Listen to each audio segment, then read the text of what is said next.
Monsieur le Président de la République, voici la situation de 3 parents français dont les enfants mineurs sont séquestrés au Japon. Leur drame a été présenté dans l'émission Envoyé spécial le 21 mars 2019.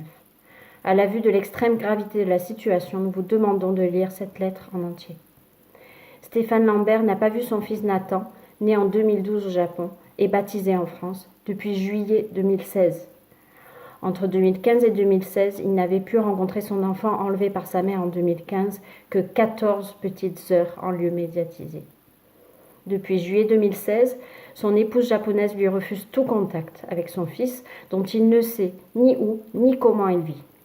Il lui a simplement été indiqué par les autorités japonaises que le petit Nathan souffrait de troubles psychologiques contre lesquels il ne peut donc rien. Emmanuel de Fournas n'a pas vu sa fille Claire, née en 2012 en Thaïlande, depuis 2015. Elle a été enlevée par sa mère en mai 2014, tandis que la famille était en cours d'installation en France. Quelques mois plus tard, alors même que son épouse acceptait enfin qu'Emmanuel vienne rencontrer sa fille au Japon, cela était en fait un piège pour le placer en garde à vue pendant 23 jours, au cours desquels il a été contraint d'abandonner ses actions judiciaires en France au titre de la Convention de l'Haye et signer un accord qui lui est totalement défavorable. Ces méthodes ont été mises en lumière par l'affaire Carlos Ghosn. En 2017, il a obtenu en France un jugement de divorce reconnaissant l'existence de fautes graves de son épouse, lui accordant l'autorité parentale ainsi que des droits de visite réguliers que ni son épouse ni les autorités japonaises ne respectent. Vincent Fichot n'a pas vu ses enfants Tsubasa, 3 ans et demi, et Kaede, 1 an et demi, depuis le 10 août 2018. Ils ont été enlevés par leur mère à Tokyo, où le couple vivait depuis 12 ans. Il détient des preuves matérielles de faits de maltraitance commis par son épouse sur sa fille, qui n'émeuvent en rien les autorités japonaises.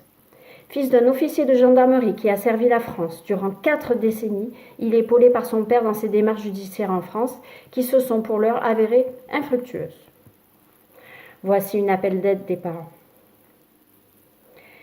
Nous vivons tous les 3 un cauchemar dont nous ne voyons pas l'issue, puisqu'au-delà de l'immense douleur d'être privés de nos enfants, nous évoluons dans la crainte que le temps favorise le phénomène de l'aliénation parentale et les éloigne de nous à jamais, comme c'est déjà le cas pour d'autres parents.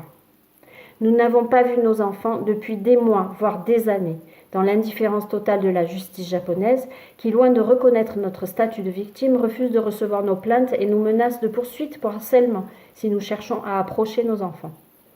Les autorités judiciaires japonaises considèrent qu'il s'agit là d'affaires à caractère privé, pour lesquelles elles n'ont pas à intervenir.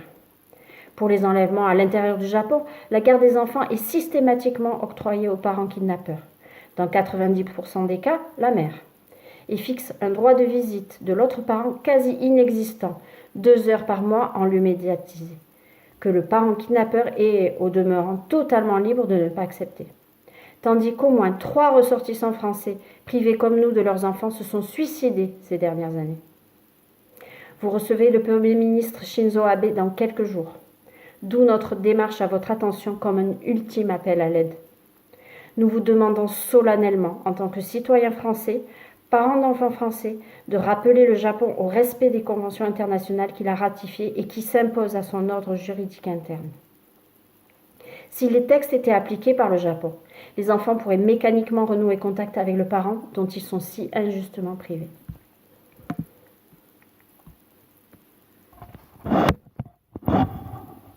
Les pays du G7 et de l'Union européenne ont des centaines de ressortissants victimes d'enlèvement.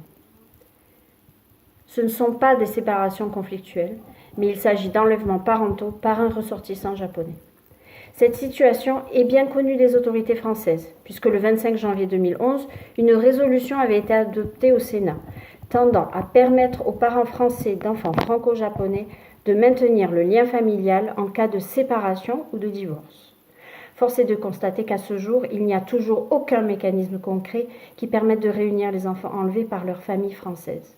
Il n'y a aucune action de prévention et d'information auprès des ressortissants français résidant au Japon, ni auprès des magistrats français qui permettraient d'éviter des enlèvements. Les enlèvements continuent. La situation actuelle relève d'un manquement délibéré et de non-assistance à personne en danger. Pire, alors que la France s'apprêtait à célébrer le 160e anniversaire des relations diplomatiques entre nos deux pays, les autorités japonaises, ministère des Affaires étrangères du Japon et Fédération japonaise des associations du barreau, ont organisé le 15 mai 2018, sur le territoire de la République française, un séminaire expliquant comment utiliser la Convention de La Haye du 25 octobre 1980 sur les aspects civils de l'enlèvement international d'enfants afin de légaliser un déplacement illicite. Des membres du gouvernement actuel ont été immédiatement informés de cette situation. Il n'y a eu aucune réaction. Depuis 2018, le gouvernement a été interpellé à plusieurs reprises par des membres du Sénat et de l'Assemblée nationale. Il n'y a eu aucune réponse depuis novembre 2018. La députée Anne Genetet a notamment publié un communiqué. Depuis le 1er février 2019 et l'entrée en vigueur de la PEUE Japon, les indications géographiques européennes sont mieux protégées que les enfants de ressortissants européens au Japon. Faute de recours concrets permettant de résoudre cette situation, une partie des cas a été médiatisée. Le 8 mars 2019, une table ronde a été organisée par le sénateur Richard Yung, qui est mobilisé depuis des années. Le 21 mars 2019, un reportage dans l'émission Envoyé spécial, suivi de milliers de messages de soutien. D'autres actions en collaboration avec d'autres parents du G7 sont en cours.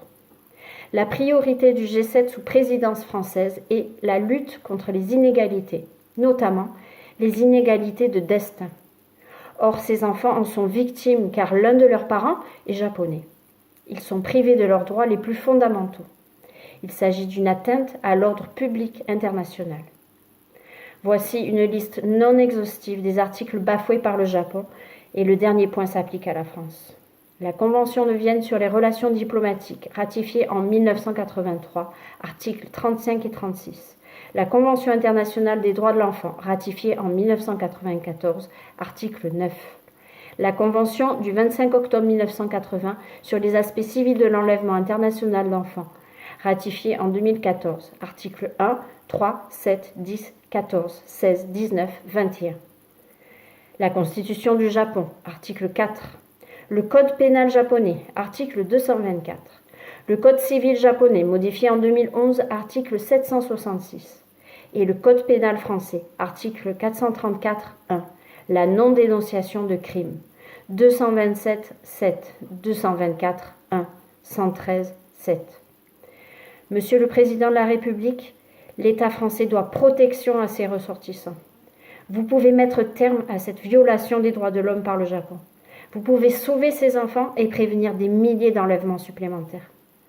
Nous vous remercions, Monsieur le Président de la République, de l'attention que vous voudrez bien accorder à la présente et vous prions d'agréer à l'expression de toute notre gratitude et de notre très haute considération.